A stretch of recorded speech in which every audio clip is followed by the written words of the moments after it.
पहले देखेंगे कि भारत ग्लोबल स्टेज पर क्या कर रहा है, फिर चलेंगे अपने देश की पॉलिटिक्स की तरफ और आखिर में स्पोर्ट्स की दुनिया से भी एक बड़ी अपडेट है। तो चलिए शुरू करते हैं।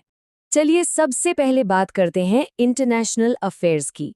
देखते हैं कि दुनिया में भारत की भूमिका कैसे और मजबूत हो रही है।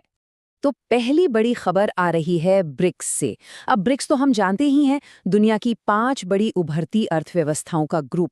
तो यहाँ भारत ने एक बहुत ही ज़रूरी हेल्थ मीटिंग को लीड किया है। मतलब साफ है, ग्लोबल हेल्थ के मामले में भारत अब ड्राइविंग सीट पर आ रहा है। अच्छा, तो ये मीटिंग हुई नई दिल्ली में और इसका जो थीम था ना, वो था building for resilience, innovation, cooperation and sustainability. सुनने में थोड़ा भारी लगता है, पर मतलब सीधा सा है कि कैसे सभी सदस्य देश मिलकर अपने हेल्थ सेक्टर को भविष्य के लिए तैयार करें, उसे और मजबूत और इनोवेटिव बनाएं। चलिए ब्रिक्स से आगे बढ़ते हैं और बात करते हैं एक और बड़े इंटरनेशनल फोरम की, यूनाइटेड नेशंस सिक्योरिटी काउंसिल, जिसे हम यूएनएससी कहते हैं। यहाँ पर भी भारत ने रिफॉर्म्स को लेकर अपना स्टैंड बिल्कुल क्लियर कर दिया है। और यहाँ पर मामला बड़ा दिलचस्प हो जाता है। भारत ने कहा है कि ये जो 2 टियर परमानेंट मेंबरशिप सिस्टम है ना, ये हमें बिल्कुल मंजूर नहीं।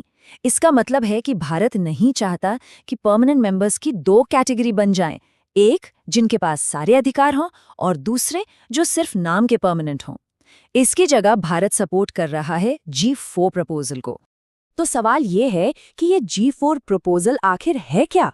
देखिए, इसका सबसे बड़ा पॉइंट ये है कि जो भी नए परमानेंट मेंबर्स बनेंगे, उन्हें 15 साल तक वीटो पावर नहीं मिलेगी। अब ये वीटो पावर क्या भला है?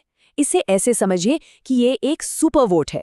मान लीजिए किसी मीटिंग में बाकी सब लोग हाँ कह रहे हैं, पर एक सदस्य जिसके पास वीटो है वो ना कह दे, तो बस वो बात वहीं खत्म, वो प्रस्ताव पास नहीं होगा। तो G4 प्रपोजल का आइडिया है कि नए मेंबर्स को जिम्मेदारी तो मिले, पर ये जो सुपर वोट वाली ताकत है वो 15 साल के बाद मिले। ठीक है, तो ये तो हुई दुनिया की बात। अब जरा अपने देश की तरफ लौटते हैं और देखते हैं कि नेशनल पॉलिटिक्स में क्या चल रहा है। तो देश की राजनीति में सबसे बड़ी खबर आ रही है बिहार से। वहां एक बड़ा फेरबदल हुआ है। सम्राट चौधरी राज्य के नए मुख्यमंत्री बन गए हैं। एक नए पॉलिटिकल चैप्टर की शुरुआत हो गई है बिहार में और प्रधानमंत्री नरेंद्र मोदी ने भी उन्हें बधाई दी है। अच्छा, पॉलिटिक्स के अखाड़े से निकलते हैं और चलते हैं खेल के मैदान में। देखते हैं स्पोर्ट्स की दुनिया में क्या हलचल है।